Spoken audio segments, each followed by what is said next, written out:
मुझे समझ नहीं आती, हमारे और हमारे मेहमान के बीच वो कैसे मदाखलत कर सकती है। मदाखलत भी नहीं थी दरअसल, वो बस जोर से बातें कर रही थी और उसने सुन लिया। मुझे भी बहुत गुस्सा आया था,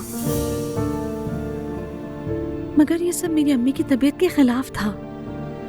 तो इसका मतलब ये है कि हम अपने मेहमान को जलील करके घर से निकाल दें? नहीं, उन्होंने उसे नहीं निकाला रोहान। उन्होंने उसे बाहर निकालने से भी बदतर किया। मुझे भी बहुत बुरा लगा। उसी पर तो मेरी और अम्मी की भी लड़ाई हो गई। ये सब तुम्हारी वजह से हुआ।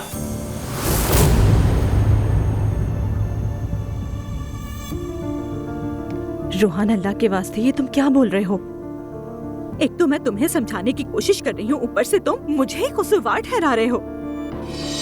मैंने कहा कि मैं सनम के पीछे गई थी, मैंने माफी मांगी थी, कहा वापस आ जाओ, और क्या करती मैं रोहान, और इसके अलावा क्या हो सकता था?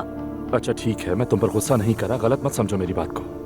कैसे नहीं गुस्सा हो? जब से तुम आए हो मुझे डांटे चले जा रहे हो। तुम देख रही हो ना कि जब वो सब हमें अकेला छोड़ देते हैं तो कोई मसला नहीं होता, और जैसे ही तुम्हारी फैमिली बीच में आती है मसले शुरू हो जाते हैं। मैं सब संभालने की कोशिश कर रही हूँ, बस इतना ही कर सकती हूँ रोहान, और तुमसे कह रही हूँ प्लीज रोहान, मुझे इतनी बातें मत सुनाओ। मैं तुम्हें बातें नहीं सुना रहा नूर, अपनी बात समझाने की कोशिश कर रहा हूँ।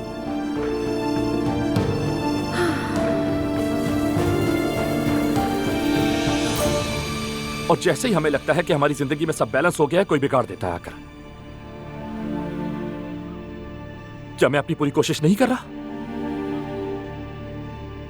सिर्फ तुम्हारी तसल्ली के लिए मैंने अपनी पसंद की जॉब छोड़ दी और तुम्हारे बाबा के साथ काम करने लग गया। सुबह से शाम तक वहां बैठा रहता हूं, कोई काम नहीं करता, लेकिन फिर भी अपनी जुबान नहीं खोलता मैं।